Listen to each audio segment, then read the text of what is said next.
Vida após a vida. Dr. Raymond Moody Jr. O que acontece quando uma pessoa morre? Uma pesquisa séria e impressionante do fenômeno da sobrevivência à morte física. Nos últimos anos, o Dr. Raymond Moody Jr. conduziu um estudo envolvendo mais de uma centena de indivíduos que experimentaram a morte clínica e reviveram. Os relatos de suas experiências são espantosamente semelhantes em seus detalhes e fornecem uma prova incontestável da sobrevivência do espírito humano depois da morte. Este livro vem confirmar o que nós temos pensado durante 2000 anos, que existe vida depois da morte. Para George Ritchie, através dele, para aquele a quem sugeriu a experiência de morrer. Um homem está morrendo e, quando chega ao ponto de maior aflição física, ouve seu médico declará-lo morto. Começa a ouvir um ruído desagradável, um zumbido alto ou toque de campainhas e, ao mesmo tempo, sente-se movendo muito rapidamente através de um túnel longo e escuro. Depois disso, encontra-se repentinamente fora do seu corpo físico. Logo outras coisas começam a acontecer. Outros vêm ao seu encontro e ajudam. Vê de relance os espíritos de parentes e amigos já mortos, e aparece diante dele um espírito amigo de uma espécie que nunca encontrou antes, um espírito de luz. Agradecimentos. Muitas pessoas me auxiliaram e encorajaram durante a pesquisa e redação deste livro e eu não poderia ter completado este projeto sem o seu auxílio. Meu bom amigo John Oates foi quem me convenceu a fazer minha primeira conferência pública sobre este assunto. John Negley, da Mockingbird Books, foi quem primeiro me incentivou a reunir minhas descobertas por escrito e forneceu apoio e estímulo. Leonard, May, Beck e Scott Brooks forneceram-me alojamento, alimentação e condução em muitas ocasiões, quando precisei deles. Katy Tabakian acompanhou-me em várias entrevistas, e eu me beneficiei de longos debates com ela. Russ Morris, Richard Martin e Ian McCraney, do Medical College, da Geórgia, deram-me valiosas sugestões e indicaram-me literatura muito relevante a respeito do assunto. Minha esposa passou longas horas relendo o manuscrito e as provas tipográficas. Finalmente, gostaria, acima de tudo, de agradecer a todos aqueles que me contaram seus encontros com a morte. Apenas posso esperar que este livro seja digno de toda a confiança que cada uma das pessoas acima mencionadas depositou em mim. Prefácio. Tive o privilégio de ler, antes da publicação, uma cópia do livro do Dr. Moody, Vida Depois da Vida, e fiquei contente por este jovem estudioso ter tido a coragem de reunir suas descobertas e tornar acessível ao grande público este novo tipo de pesquisa. Como durante os últimos 20 anos tenho trabalhado com pacientes vítimas de doenças incuráveis, tenho me preocupado cada vez mais em encarar o próprio fenômeno da morte. Já aprendemos muita coisa sobre o processo de morrer, mas ainda faltam muitas respostas em relação ao momento da morte e às experiências que os nossos pacientes têm quando se diz que estão clinicamente mortos. A pesquisa, como a que o Dr. Moody nos apresenta no seu livro, é que nos esclarecerá muitas questões e confirmará o que nos tem sido ensinado há 2000 anos, que há vida depois da morte.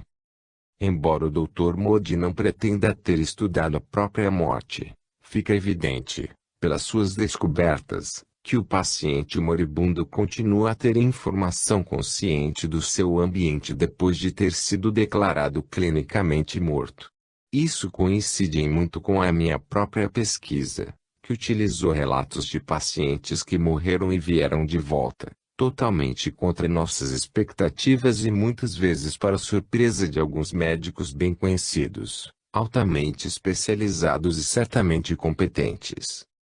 Todos esses pacientes experimentaram o ato de flutuar para fora de seus corpos físicos, associado com uma grande sensação de paz e totalidade. Muitos estavam cônscios de outra pessoa que os ajudava em sua transição para outro plano de existência. A maioria foi saudada por pessoas amadas que tinham morrido antes, ou por alguma figura religiosa que tinha sido significativa durante suas vidas e que coincidia, naturalmente, com suas próprias crenças religiosas. Foi esclarecedor ler o livro do Dr. Moody no momento em que me preparo para pôr no papel os resultados de minha própria pesquisa. O Dr. Moody deve estar preparado para um bocado de críticas, vindas principalmente de duas áreas. Haverá membros do clero que ficarão perturbados por quem quer que ouse pesquisar uma área supostamente tabu. Alguns representantes de uma seita religiosa já expressaram seu descontentamento diante de estudos como este. Um sacerdote referiu-se a vender barato a graça.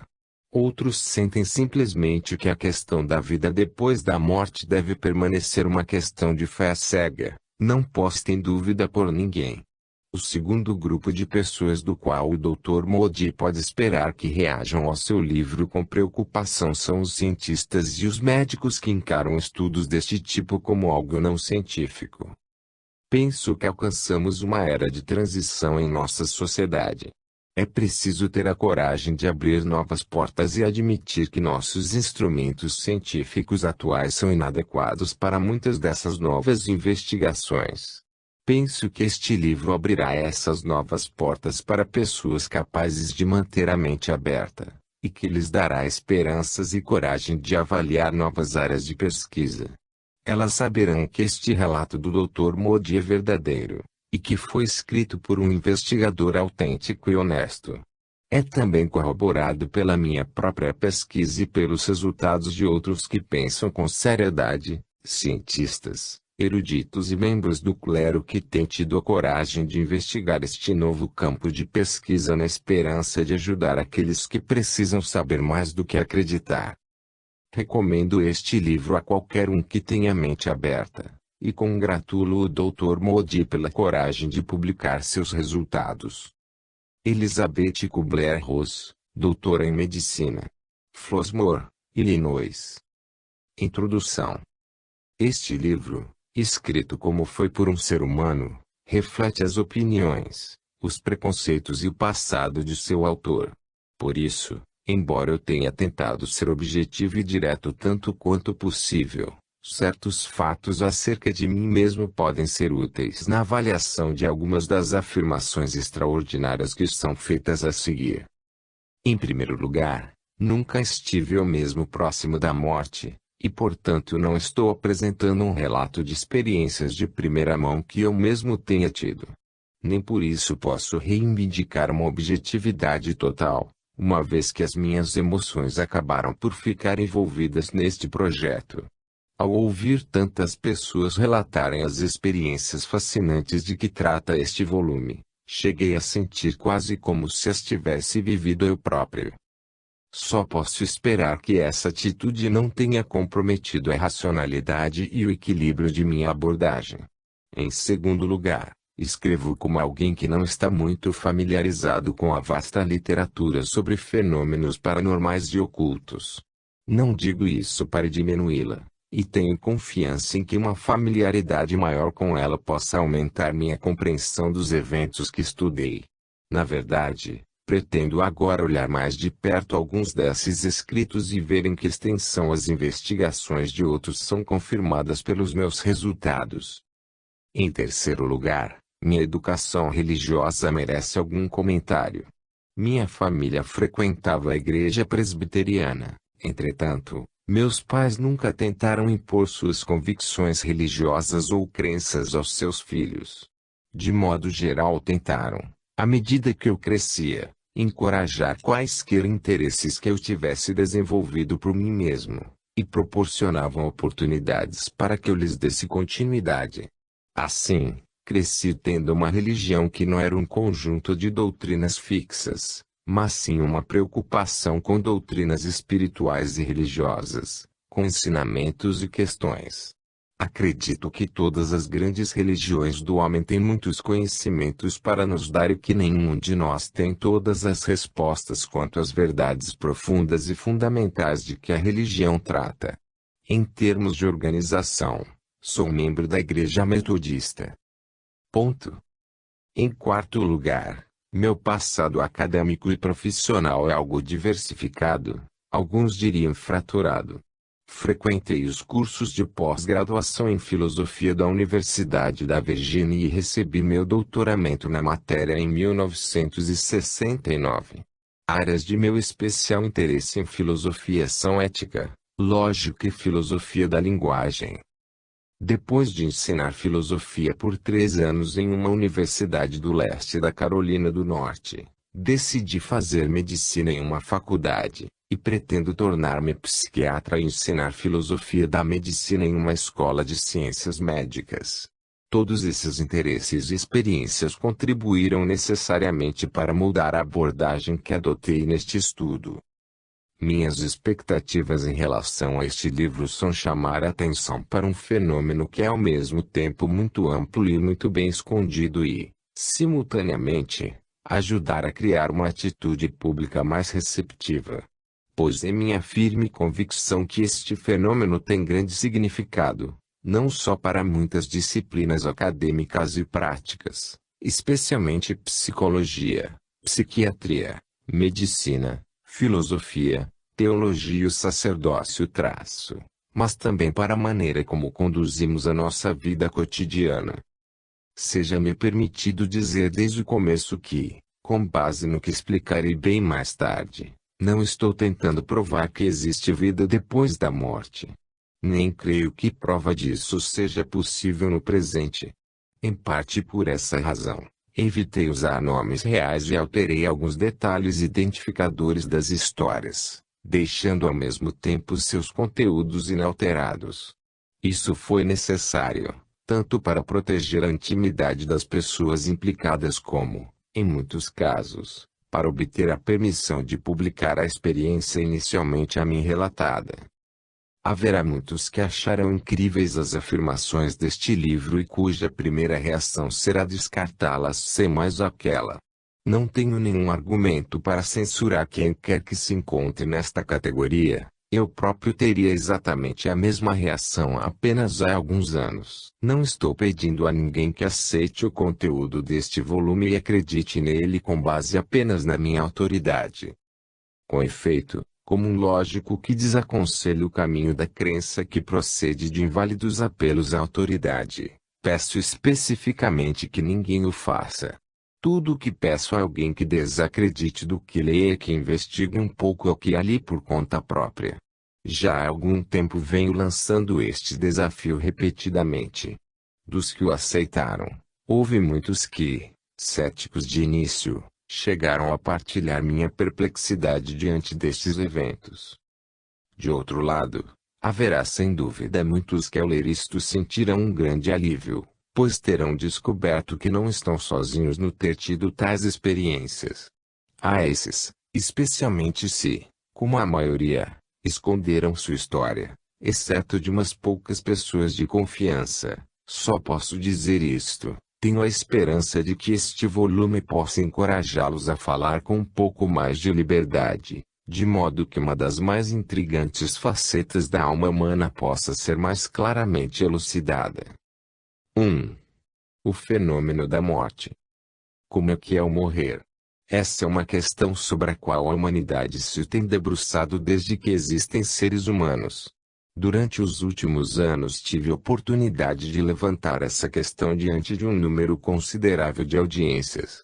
Esses grupos incluíam desde classes de psicologia, filosofia e sociologia, passando por organizações religiosas, clubes cívicos e audiências de televisão, até sociedades profissionais de medicina. Com base nessa experiência, posso afirmar com segurança que este tópico cita os mais poderosos sentimentos em gente com os mais diversos tipos emocionais e modos de vida. Entretanto, a despeito de todo esse interesse, ainda permanece verdade afirmar que é muito difícil para a maioria de nós falar sobre a morte. Há pelo menos 2 razões para isso. Uma delas é antes de tudo psicológica e cultural. O assunto morte é tabu. Sentimos, talvez apenas subconscientemente, que estar em contato com a morte, de qualquer jeito, ainda que indiretamente, de algum modo nos coloca em confronto com a perspectiva de nossa própria morte, aproxima-nos de nossa morte e a torna mais real e pensável.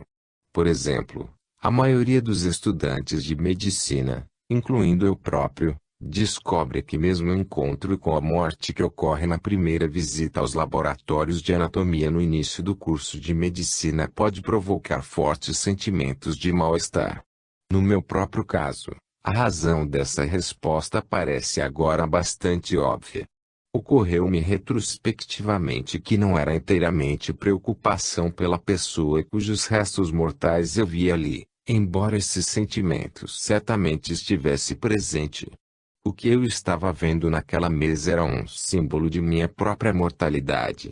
De algum modo, ainda que apenas pré-conscientemente, este pensamento deve ter estado presente em minha mente. Isto acontecerá comigo também. Da mesma forma, falar sobre a morte pode parecer ao nível psicológico um outro modo de aproximar-se dela indiretamente. Muita gente sem dúvida tem a sensação de que falar sobre a morte já é, com efeito, conjurá-la, trazê-la mais perto, de modo que seja preciso encarar a inevitabilidade do nosso próprio fim. Assim, para poupar-nos esse trauma psicológico, decidimos evitar o assunto tanto quanto possível. A segunda razão pela qual é difícil discutir a morte é mais complicada, e tem suas raízes na própria natureza da linguagem. Na sua maioria, as palavras da linguagem humana aludem a coisas das quais temos experiência através dos nossos próprios sentidos físicos. A morte, entretanto, é algo que jaz além da experiência consciente da maioria de nós porque a maioria de nós ainda não passou por ela. Se é que vamos falar acerca da morte, então é preciso evitar tanto os tabus sociais como os dilemas linguísticos profundamente estabelecidos que derivam de nossa própria inexperiência. O que frequentemente acabamos por fazer é falar por analogias eufemísticas. Comparamos a morte ou morrer com coisas mais agradáveis da nossa experiência, coisas com as quais temos mais familiaridade. Talvez a mais comum analogia desse tipo seja a comparação entre a morte e o sono. Morrer, dizemos a nós mesmos, é como dormir. Essa figura de retórica ocorre com muita frequência no pensamento e na linguagem cotidianos, bem como na literatura de muitas culturas e de muitas épocas. Era aparentemente muito comum mesmo no tempo dos antigos gregos. Na Ilíada, por exemplo, Homero chama o sono de irmão da morte, e Platão, na sua obra Apologia, põe as seguintes palavras na boca de seu mestre, Sócrates, que acaba de ser condenado à morte por um júri ateniense. Agora, se a morte é só um sono sem sonhos, deve ser um benefício maravilhoso. Suponho que, se diz a alguém que escolha a noite na qual dormiu tão profundamente a ponto de nem sequer ter sonhos e depois que a compare com as outras noites e dias de sua vida, e então diga, dando a devida consideração, quantos dias e noites melhores e mais felizes do que essa passou em todo o curso de sua vida. Bem, penso que, qualquer um acharia fácil contar esses dias e noites em comparação com o resto. Se a morte é assim, então digo que é um benefício, porque a totalidade do tempo, se encarada dessa maneira, pode ser vista como não mais do que uma só noite. Nossa própria linguagem contemporânea está imbuída dessa mesma analogia. Considere a frase pôr para dormir. Se você leva seu cachorro ao veterinário com a instrução de fazê-lo dormir, normalmente quer dizer algo muito diferente do que diria ao levar sua mulher ou seu marido a um anestesista com a mesma instrução. Outros preferem uma analogia diferente, mas relacionada. Morrer, dizem, é como esquecer. Quando a gente morre, esquece todas as nossas mágoas, todas as nossas memórias dolorosas e perturbadoras são obliteradas. Velhas e difundidas como sejam, contudo, ambas as analogias, a do dormir e a do esquecer, são no fim das contas inadequadas no que diz respeito ao consolo que nos proporcionam. São duas maneiras diferentes de fazer a mesma afirmação. Ainda que nos digam isso de uma forma algo mais aceitável, ambas dizem, com efeito, que a morte é simplesmente a aniquilação da experiência consciente, para sempre. Se é assim, então a morte não tem na verdade nenhum dos aspectos desejáveis do dormir ou do esquecer. Dormir é uma experiência positiva, desejável na vida porque se desperta depois. Uma repousante noite de sono faz com que as horas seguintes em que estamos despertos se tornem mais agradáveis e produtivas. Se não fosse seguido pelo despertar, nenhum dos efeitos benéficos do sono seria possível. Da mesma forma, a aniquilação de toda a experiência consciente implica não só a obliteração das memórias desagradáveis, mas também a das agradáveis. Assim, uma vez analisadas, nenhuma das analogias chega a nos dar algum consolo ou esperança ao encarar a morte. Há, no entanto, um outro ponto de vista que desaprova a ideia de que a morte é uma aniquilação da consciência. De acordo com essa outra e talvez mais antiga tradição, algum aspecto do ser humano sobrevive mesmo depois que o corpo físico cesse de funcionar e seja finalmente destruído. A esse aspecto persistente muitos nomes têm sido dados, entre os quais psique, alma, mente, espírito, eu, ser e consciência. Não importando o nome por que seja chamado, a noção de que se passa para outro reino da existência depois da morte física é das mais veneráveis entre as crenças humanas. Há um cemitério na Turquia que foi usado pelos homens de Neandertal há aproximadamente 100.000 anos. Lá, impressões fossilizadas permitiram aos arqueólogos descobrir que os homens primitivos enterravam seus mortos em ataúdes de flores, indicando talvez que viam a morte como ocasião de uma celebração, como o trânsito dos mortos deste mundo para outro. Com efeito, túmulos encontrados em escavações muito primitivas em todas as partes da Terra nos dão testemunhos da crença na sobrevivência humana depois da morte. Em resumo, deparamos-nos com duas respostas contrastantes à nossa pergunta original acerca da natureza da morte, ambas de derivação muito antiga, e, no entanto, sustentadas ainda hoje. Alguns dizem que a morte é a aniquilação da consciência, outros, com igual confiança, que a morte é a passagem da alma ou da mente para uma outra dimensão da realidade. No que se segue não pretendo contrariar nenhuma dessas duas respostas. Quero simplesmente fornecer o relato de uma pesquisa que empreendi pessoalmente. Durante os últimos anos encontrei um grande número de pessoas que estiveram envolvidas no que chamarei experiências de quase morte. Encontrei essas pessoas de várias maneiras. A princípio, por coincidência. Em 1965, quando era estudante de filosofia na Universidade da Virgínia, encontrei um homem que era professor de psiquiatria clínica na Faculdade de Medicina. Desde o começo fiquei impressionado com seu calor, bondade e bom humor. Foi uma grande surpresa quando mais tarde vim a saber a respeito dele um fato muito interessante, o de que tinha estado morto, não uma, mas duas vezes, com um intervalo de 10 minutos, e de que tinha feito o relato mais fantástico sobre o que aconteceu com ele enquanto esteve morto. Mais tarde escutei ele próprio contar sua história a um pequeno grupo de estudantes interessados.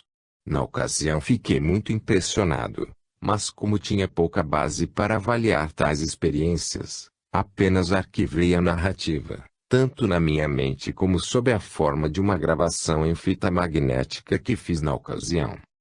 Alguns anos mais tarde, depois de ter recebido o meu doutoramento em filosofia, eu estava ensinando em uma universidade na parte leste do estado da Carolina do Norte. Em um dos cursos pedi aos alunos que lessem o Diálogo Fédon de Platão, trabalho em que a imortalidade é uma das questões discutidas. Nas minhas aulas tinha estado destacando as outras doutrinas que Platão ali apresenta, e não as enfocara sobre a discussão da vida depois da morte. Um dia, depois das aulas, um aluno pediu para falar comigo. Perguntou se podíamos discutir o assunto da imortalidade. Tinha algum interesse no assunto porque a avó dele tinha morrido durante uma operação cirúrgica e tinha narrado uma experiência bastante surpreendente. Pedi-lhe que contasse para mim, e, para minha grande surpresa, relatou quase que a mesma série de eventos que eu tinha escutado o professor de psiquiatria descrever alguns anos antes. A essa altura minha procura de casos tornou-se algo mais ativa e comecei a incluir leituras sobre o tema da sobrevivência humana depois da morte biológica nos meus cursos de filosofia. Contudo, fui cuidadoso em não mencionar as duas experiências de morte em meus cursos. Adotei, na verdade, a atitude de esperar para ver.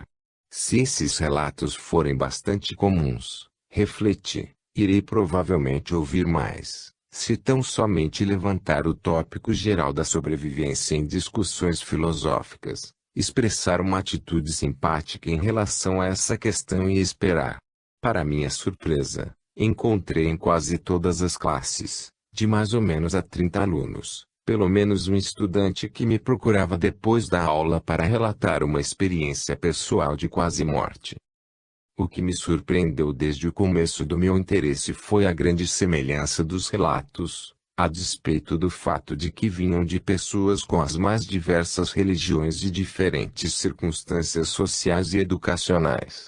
Na ocasião em que ingressei na Faculdade de Medicina, em 1972, já tinha coletado um número considerável dessas experiências e comecei a mencionar o estudo informal que estava fazendo algumas das minhas relações na faculdade. Em dado momento um amigo me convenceu a fazer uma palestra na Sociedade de Medicina, e outras conferências se seguiram. Mais uma vez descobri que depois de cada palestra alguém vinha me contar uma experiência pessoal. À medida que fiquei mais conhecido por causa desse interesse, médicos começaram a me enviar pessoas que eles tinham ressuscitado e que relatavam experiências pouco usuais. Outros ainda me escreveram dando informações quando apareceram nos jornais artigos sobre os meus estudos. No momento presente, conheço cerca de 150 casos desse fenômeno. As experiências que estudei recaem sobre 3 categorias distintas. 1. Experiências de pessoas que foram ressuscitadas depois de terem sido julgadas, consideradas ou declaradas mortas pelos seus médicos. 2. Experiências de pessoas que, no decorrer de acidentes ou doenças ou ferimentos graves, estiveram muito próximas da morte física. 3. Experiências de pessoas que, enquanto morriam, contaram-nas a outras pessoas que estavam presentes. Mais tarde, essas outras pessoas relataram para mim o conteúdo da experiência de morte. Da vasta quantidade de material que podia ser derivado desses 150 casos, obviamente ocorreu uma seleção. Às vezes proposital. Por exemplo, embora eu tenha achado que os relatos do terceiro tipo estejam de acordo e complementem bem as experiências dos outros 2 tipos, abandonei a maioria deles considerando 2 razões. Primeiro, porque ajudava a reduzir o número de casos estudados a um nível que permitisse melhor tratamento dos dados, e, segundo, porque isso me permitia ficar tanto quanto possível com os relatos de primeira mão. Assim, entrevistei com bastantes pormenores cerca de 50 pessoas cujas experiências sou capaz de relatar. Dessas, os casos do primeiro tipo, onde morte clínica aparente ocorreu realmente, são certamente mais dramáticos do que os do segundo tipo, nos quais só ocorreu um roçar com a morte. De fato, sempre que faço conferências públicas sobre este fenômeno, os episódios de morte são os que invariavelmente provocam mais interesse. Notícias na imprensa às vezes dão a impressão de que são o único tipo de caso com que tenho tratado. No entanto, ao selecionar os casos apresentados neste livro, evitei a tentação de lidar só com os casos em que ocorreu o evento morte. Pois, como se tornará óbvio, casos do segundo tipo não são diferentes, mas formam uma continuidade com os casos do primeiro tipo. Além disso, embora as experiências de quase morte sejam elas próprias notavelmente similares, Tanto as circunstâncias que as rodeiam como as pessoas que as descrevem variam consideravelmente. Assim sendo, tentei dar uma amostra das experiências que refletisse adequadamente essas variações. Com essas restrições em mente, vamos agora voltar-nos para a consideração do que pode acontecer, tanto quanto fui capaz de descobrir, durante a experiência de estar morrendo. 2. A experiência de estar morrendo. Apesar da grande variação nas circunstâncias que rodeiam a proximidade da morte e no tipo de pessoas que passaram por ela, a verdade é que há uma notável semelhança entre os relatos das próprias experiências. De fato, a semelhança entre os vários relatos é tão grande que se podem facilmente separar cerca de 15 elementos que reaparecem repetidamente na massa de narrativas que coletei. Com base nesses pontos de semelhança, seja-me permitido construir uma breve experiência, teoricamente ideal ou completa, que incorpore todos os elementos comuns da ordem em que é típico que ocorram. Um homem está morrendo e, quando chega ao ponto de maior aflição física, ouve seu médico declará-lo morto. Começa a ouvir um ruído desagradável, um zumbido alto ou toque de campainhas, e ao mesmo tempo se sente movendo muito rapidamente através de um túnel longo e escuro.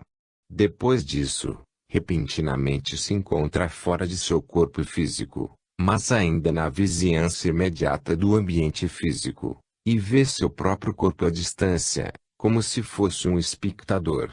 Assiste às tentativas de ressurreição desse ponto de vista inusitado em um estado de perturbação emocional. Depois de algum tempo, acalma-se e vai se acostumando à sua estranha condição. Observa que ainda tem um corpo, mas um corpo de natureza muito diferente e com capacidades muito diferentes das do corpo físico que deixou para trás. Logo outras coisas começam a acontecer. Outros vêm ao seu encontro e o ajudam. Vê de relance os espíritos de parentes e amigos que já morreram e aparece diante dele um caloroso espírito de uma espécie que nunca encontrou antes, um espírito de luz. Este ser pede-lhe, sem usar palavras, que reexamine sua vida, e o ajuda mostrando uma recapitulação panorâmica e instantânea dos principais acontecimentos de sua vida. Em algum ponto encontra-se chegando perto de uma espécie de barreira ou fronteira, representando aparentemente o limite entre a vida terrena e a vida seguinte. No entanto, descobre que precisa voltar para a Terra, que o momento da sua morte ainda não chegou. A essa altura oferece resistência, pois está agora tomado pelas suas experiências no após-vida e não quer voltar. Está agora inundado de sentimentos de alegria, amor e paz. Apesar dessa atitude, porém, de algum modo se reúne ao seu corpo físico e vive. Mais tarde tenta contar o acontecido a outras pessoas, mas tem dificuldade em fazê-lo. Em primeiro lugar, não consegue encontrar palavras humanas adequadas para descrever esses episódios não terrenos. Descobre também que os outros caçoam dele, e então para de dizer essas coisas. Ainda assim, a experiência afeta profundamente sua vida, especialmente suas opiniões sobre a morte e as relações dela com a vida. É importante ter em mente que a narrativa acima não pretende ser representativa da experiência de alguma pessoa. É, antes, um modelo, composto de elementos comuns encontrados em muitas histórias. Introduzo esse modelo aqui apenas para dar uma ideia preliminar e geral do que uma pessoa que está morrendo pode experimentar. Uma vez que é uma abstração, e não um relato real, na continuação do capítulo irei discutir em pormenor cada um dos elementos comuns, dando muitos exemplos. Antes disso, contudo, alguns fatos devem ser estabelecidos com a finalidade de colocar o restante da minha exposição sobre a experiência de morrer em uma perspectiva correta. 1. Apesar da notável semelhança entre os vários relatos, não há dois deles exatamente iguais, embora alguns cheguem a ser praticamente idênticos. 2. Não encontrei nenhuma pessoa que relatasse cada um dos componentes individuais da experiência completa. Muitos relatam a maioria deles, isto é, 8 ou mais em cerca de 15, e alguns chegam a incluir até 12 elementos. 3. Não há nenhum dos elementos da experiência composta que tenha sido narrado por todas as pessoas, que tenha aparecido em todos os relatos. Não obstante, alguns desses elementos chegam bem perto de serem universais. 4. Não há em meu modelo abstrato nenhum componente que tenha aparecido apenas em um único relato. Cada um dos elementos apareceu em várias e diferentes histórias. 5.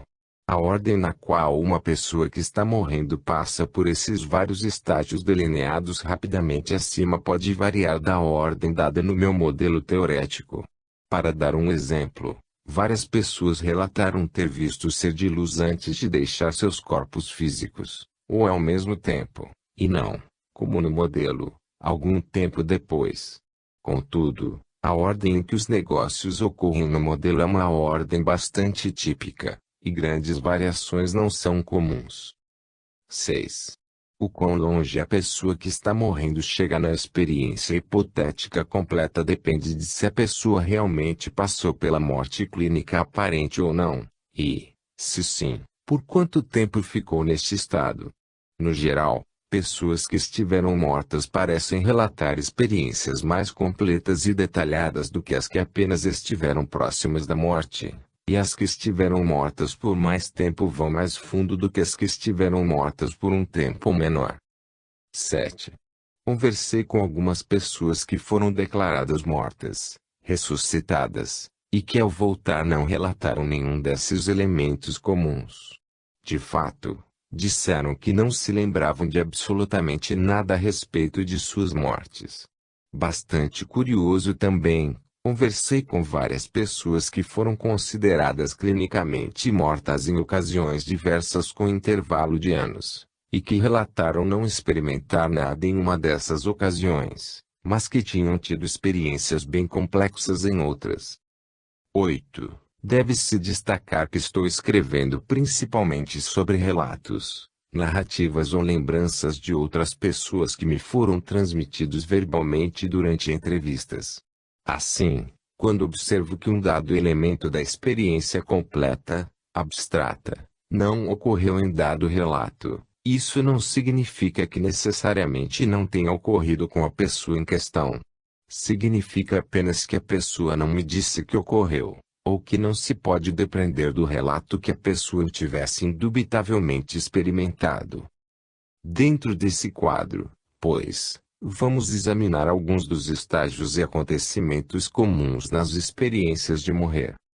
Inefabilidade. A compreensão geral que temos da linguagem depende da existência de uma grande comunidade de experiências comuns da qual quase todos participamos. Esse fato cria uma grande dificuldade, que complica todas as discussões que se seguem.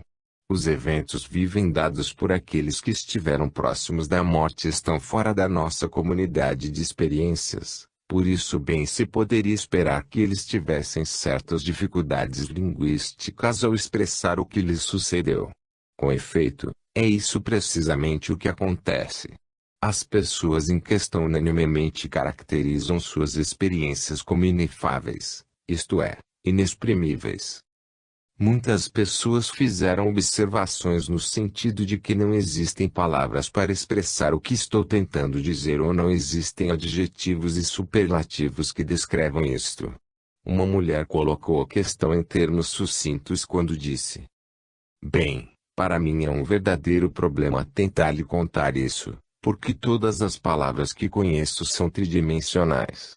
Enquanto passava por isso, ficava pensando, ora, quando eu estudava geometria, eles sempre me diziam que só havia 3 dimensões, e eu sempre acatei isso. Mas eles estavam errados. Há mais. E, naturalmente, o nosso mundo, aquele em que estamos vivendo agora, é tridimensional, mas o próximo certamente não. E é por esse motivo que é tão difícil lhe contar isso. Só posso lhe descrever com palavras que são tridimensionais. É o melhor que posso fazer, mas não é na verdade o bastante. Não posso mesmo lhe dar um quadro completo. Ouvir a notícia. Inúmeras pessoas contaram que ouviram seus médicos ou outros presentes efetivamente declará-las mortas. Uma mulher contou-me. Eu estava no hospital, mas eles não sabiam bem o que é que eu tinha. Aí o Dr. James, meu médico, me enviou para o radiologista no andar de baixo para um exame de rins para ver se descobriam. Primeiro testaram a droga que iam usar, pois eu tenho um bocado de alergia a remédios. Como não houve reação, aplicaram a droga no meu braço. Quando fizeram isso, eu parei. Ouvi o radiologista que estava tratando de mim ir até o telefone. Ouvi-o claramente discar e dizer: Dr. James, perdi a sua paciente, a senhora Martin. E eu sabia que não estava morta. Tentei me mexer para que eles também vissem, mas não podia. Quando estavam tentando me ressuscitar, eu podia ouvi-los dizer de quantos centímetros cúbicos era a injeção que iam me dar, mas não sentia a picada da agulha. Não sentia nada quando me tocavam. Em outro caso, uma mulher que havia tido anteriormente vários episódios de perturbação cardíaca foi acometida de um ataque do coração durante o qual quase perdeu a vida. Ela conta. De repente, senti o aperto de dores me comprimindo o peito, como se uma barra de ferro tivesse sido enrolada no meio do tórax e apertada. Meu marido e um amigo nosso me ouviram cair e correram para me ajudar. Eu me encontrava numa profunda escuridão, e através dela eu via meu marido, como se ele estivesse muito longe dizendo: chegou a hora, desta vez chegou a hora. E meu pensamento era assim: chegou. Um jovem que passou pela morte depois de um acidente de automóvel relata. Ouvi uma mulher que estava lá perguntar: ele está morto? E alguém responder: parece que está morto. Relatos desse tipo concordam muito com o que os médicos e outros presentes lembram. Por exemplo, um médico me disse: uma paciente minha teve uma parada cardíaca diante do cirurgião que ia operá-la. Eu também estava presente e observei suas pupilas se dilatarem. Tentamos ressuscitá-la durante algum tempo, mas não estávamos tendo nenhum êxito, e aí pensei que ela estava perdida. Disse ao outro médico que estava trabalhando comigo: vamos tentar mais uma vez, e depois desistimos. Dessa vez conseguimos fazer o coração bater e ela voltou a si. Mais tarde perguntei o que ela lembrava da sua morte. Ela disse que não lembrava muito, exceto me ouvir dizer: vamos tentar mais uma vez, e depois desistimos. Sentimentos de paz e quietude. Muita gente descreve sentimentos e sensações extremamente agradáveis durante os primeiros estágios de suas experiências. Depois de um grave ferimento na cabeça, os sinais vitais de um homem eram imperceptíveis. Assim diz ele. No lugar do ferimento houve um flash momentâneo de dor, mas logo toda a dor desapareceu. Tinha a sensação de estar flutuando em um espaço escuro. O dia estava extremamente frio, no entanto, enquanto eu estava naquela escuridão, tudo o que sentia era calor e o maior conforto que jamais experimentei. Lembro-me de ter pensado: devo estar morto. Uma mulher que foi ressuscitada depois de um ataque cardíaco observa. Comecei a experimentar as mais maravilhosas sensações. Não sentia coisa nenhuma, exceto paz, conforto, tranquilidade, só quietude. Sentia que todos os meus problemas tinham desaparecido e pensava comigo mesma: que paz e quietude, e não dói nada. Um outro lembra: eu só tinha um sentimento bom e intenso de solidão e de paz. Foi lindo, e eu estava com tamanha paz na minha mente. Um homem que morreu depois de ser ferido no Vietnã diz que quando foi atingido sentiu uma grande sensação de alívio. Não houve dor, e nunca me senti tão relaxado. Tudo era tranquilidade e era bom. O ruído. Várias sensações auditivas pouco comuns são relatadas em muitos casos como ocorrências na morte ou perto dela. Às vezes algumas delas são extremamente desagradáveis. Um homem que morreu durante 20 minutos no decorrer de uma operação abdominal descreve um zumbido muito ruim vindo de dentro da minha cabeça. Aquilo fez sentir-me muito mal. Nunca vou esquecer aquele zumbido. Outra mulher conta como ao perder a consciência ouviu um barulho de campainha alto. Podia ser descrito como um zumbido. E eu estava num estado de redemoinho. Já ouvi também esse ruído perturbador ser descrito como uma batida, um estouro, um trovejar, bem como um som de assobio, como o vento. Em outros casos o efeito auditivo parece assumir uma forma mais agradável, musical. Por exemplo, um homem que foi revivido depois de ter sido declarado morto ao chegar ao hospital relembra o acontecido durante a experiência de morte. Ouvi o que pareciam ser sons de sinos repicando ao longe, como que trazidos pelo vento. Soavam como harpas eólias, essas sinetas de vento japonesas. Esse era o único som que às vezes eu podia ouvir. Uma jovem que quase morreu de hemorragia interna associada com uma desordem de coagulação diz que no momento do colapso comecei a ouvir uma espécie de música, majestosa. Uma espécie de música realmente linda. O túnel escuro. Simultaneamente, muitas vezes, com a ocorrência do ruído, houve gente que teve a sensação de estar sendo muito rapidamente puxada através de uma espécie de espaço escuro. Muitas e diferentes palavras são usadas para descrever esse espaço. Já ouvi descreverem-no como caverna, poço, buraco, cercado, funil, túnel, vácuo, vazio, bueiro, vale e cilindro. Embora as pessoas usem aqui uma terminologia diferente, é claro que todas estão tentando exprimir uma certa ideia. Vejamos dois relatos em que túnel figura com destaque. Isso me aconteceu quando eu era um menino de 9 anos.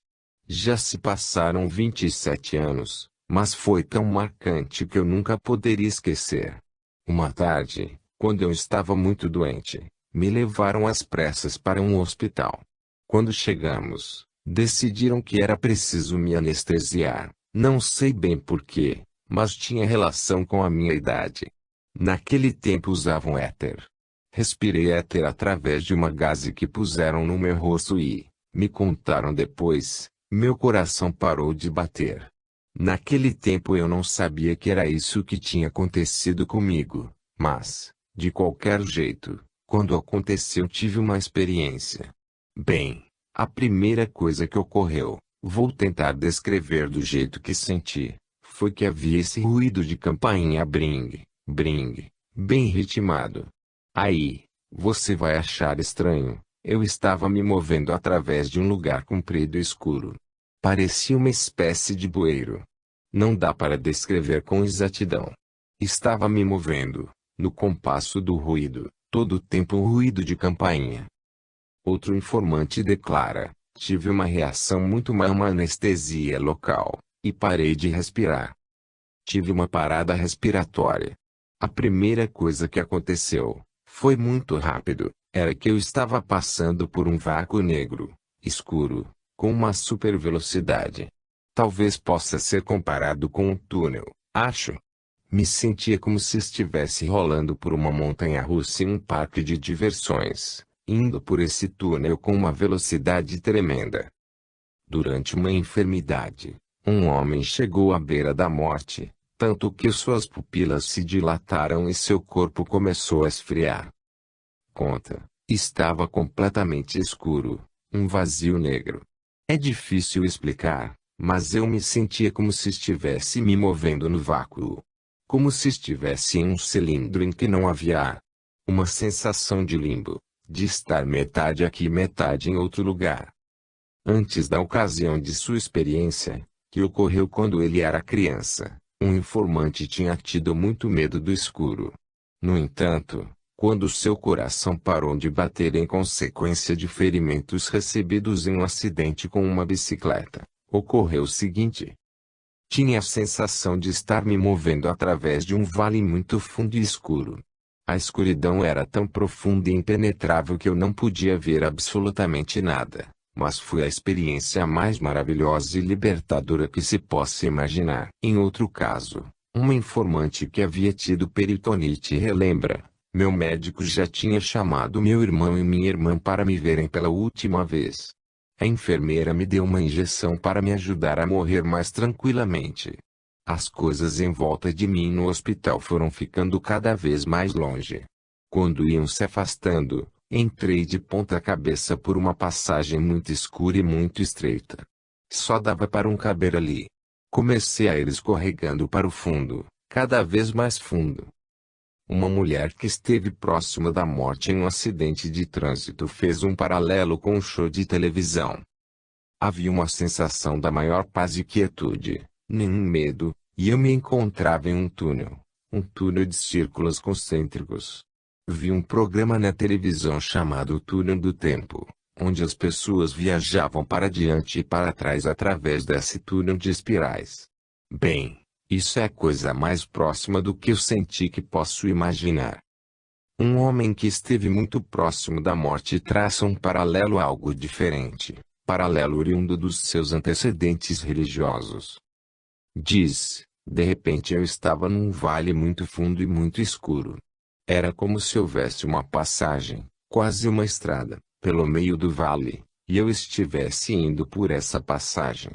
Mais tarde, depois que eu estava bom, me veio o pensamento: bem, agora eu sei o que significa, na Bíblia, o vale da sombra da morte, porque estive lá.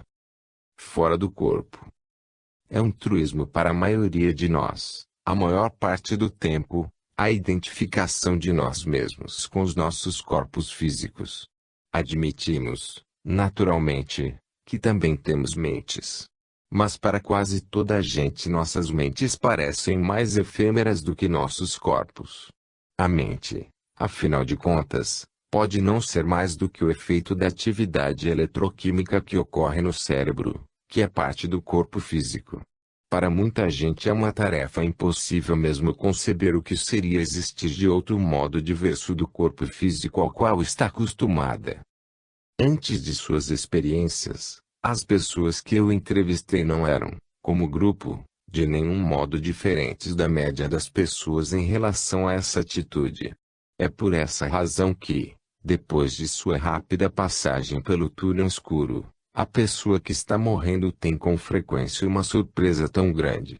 Pois, nesse ponto, pode se encontrar olhando seu próprio corpo físico de um ponto fora dele, como se fosse um espectador ou uma terceira pessoa no quarto apreciando as figuras e os eventos encenados em um palco no cinema.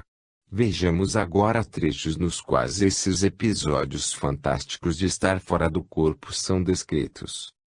Eu tinha 17 anos de idade e meu irmão e eu estávamos trabalhando em um parque de diversões. Uma tarde decidimos ir nadar com vários outros jovens. Alguém disse: vamos nadar até o outro lado do lago. Eu já tinha feito isso em várias outras ocasiões, mas naquele dia, por alguma razão, fui ao fundo, quase no meio do lago. Fiquei me debatendo para cima e para baixo e de repente me senti como se estivesse fora do meu próprio corpo, longe de todo mundo, em um espaço só para mim. Vi meu corpo na água a uma distância de mais ou menos 1 metro, vagando para cima e para baixo. Vi o meu corpo pelo lado de trás e ligeiramente à direita. Me sentia como se eu ainda tivesse a forma de um corpo inteiro, embora estivesse fora do meu corpo. Senti uma sensação aérea quase indescritível. Me sentia como uma pena. Uma mulher relembra: há cerca de 1 ano, fui internada no hospital com um problema no coração, e na manhã seguinte, deitada na cama do hospital, comecei a sentir uma dor aguda no peito. Toquei a campainha ao lado da cama para chamar as enfermeiras, e elas vieram e começaram a cuidar de mim.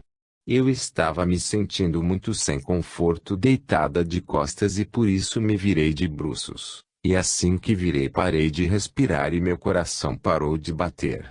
Aí ouvi as enfermeiras gritarem código rosa, código rosa. Enquanto elas estavam dizendo isso, eu me senti movendo para fora do meu corpo, escorregando por entre o colchão e a borda da cama, Na verdade parecia que eu estava escorregando através da borda, escorregando até o chão. Depois comecei a ir para cima, bem devagar. Enquanto ia subindo vi mais enfermeiras entrarem correndo no quarto. Devia haver uma dúzia delas. Meu médico estava no hospital fazendo sua ronda de visitas, e elas o chamaram e viu entrar também. Pensei, não posso imaginar o que ele está fazendo aqui. Continuei flutuando para cima até passar o lustre. Vi o lustre de lado e com toda a nitidez traço. E aí parei, flutuando logo sob o teto e olhando para baixo. Sentia-me como se fosse um pedacinho de papel que alguém tivesse soprado até o teto. Assisti-os me ressuscitarem lá de cima. Meu corpo estava deitado lá embaixo, esticado na cama, bem à vista, e todos eles estavam em volta. Ouvi uma enfermeira dizer: "Meu Deus!" Ela se foi, enquanto outra se abaixou para me fazer ressuscitar respirando boca a boca. Eu estava olhando para sua nuca, enquanto ela fazia isso. Nunca me esquecerei de como era o cabelo dela, cortado curto, meio rente.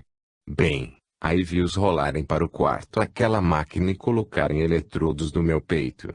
Quando deram o choque, vi todo o meu corpo pular na cama e ouvi todos os ossos do meu corpo estalarem. Foi a coisa mais terrível. Enquanto eu os via bater no meu peito e esfregar meus braços e pernas lá embaixo, pensava, por que estão tendo tanto trabalho? Estou tão bem agora. Uma jovem informante declara: foi há 2 anos, logo que eu completei 19 anos. Eu estava levando de carro um amigo meu para casa e, assim que cheguei a um determinado cruzamento na cidade, parei e olhei dos 2 lados, mas não vi nada vindo. Comecei a atravessar o cruzamento e ouvi meu amigo gritar com toda a força. Olhei e vi uma luz ofuscante, os faróis de um carro que vinha voando em cima de nós. Ouvi um barulho tremendo, o lado do carro sendo amassado, e houve um só instante em que eu parecia estar indo através de um espaço fechado e escuro. Foi muito rápido. Em seguida, eu estava flutuando a uns 2 metros da rua, a 1 metro do carro, digamos, e ouvi o eco da batida zunindo. Vi a gente correndo e se aglomerando em volta do carro, e vi meu amigo sair dele obviamente em estado de choque. Podia ver meu próprio corpo entre os destroços rodeado de gente e podia vê-los tentando me tirar de lá. Minhas pernas estavam todas retorcidas e havia sangue por toda parte. Como bem se pode imaginar, alguns pensamentos e sentimentos sem paralelo passam pelas mentes das pessoas que se encontram nessa situação. Muita gente acha a noção de estar fora do corpo tão impensável que, mesmo quando a está vivenciando, sente-se conceitualmente muito confusa a propósito do que está ocorrendo e não liga a experiência com a morte senão depois de um tempo considerável. Elas imaginam o que lhes estaria acontecendo, porque podem de repente ver a si mesmos de uma certa distância, como se fossem espectadores. As respostas emocionais a esse estranho estado variam amplamente. A maioria relata, a princípio, um desejo desesperado de voltar a seus corpos, mas não tem a menor ideia de como proceder. Outras pessoas relembram que tiveram muito medo, quase entraram em pânico. Algumas, entretanto, relatam reações mais positivas à sua condição, como nesta narrativa. Eu fiquei muito doente e o doutor me colocou no hospital. Naquela manhã uma espécie de névoa cinzenta me envolveu e deixei meu corpo. Enquanto me sentia sair do meu corpo, senti uma sensação flutuante e olhando para trás vi a mim mesmo na cama abaixo, e não havia nenhum medo. Estava tudo quieto, muito pacífico e sereno. Eu não estava nem um pouco perturbado ou amedrontado. Apenas um sentimento tranquilo, e era alguma coisa da qual eu não tinha medo. Achei que talvez estivesse morrendo. E senti que se não voltasse ao meu corpo estaria morto, falecido. São notavelmente diversas as atitudes que diferentes pessoas assumem em relação aos corpos que acabaram de deixar. É comum uma pessoa relatar sentimentos de preocupação com o seu corpo. Uma jovem, que era estudante de enfermagem na ocasião de sua experiência, expressa um receio compreensível. Isto é meio engraçado, você sabe, mas na escola de enfermagem eles procuram inculcar na gente que se deve doar nossos corpos à ciência. Bem, durante tudo isso, enquanto eu os via tentarem me fazer respirar outra vez, ficava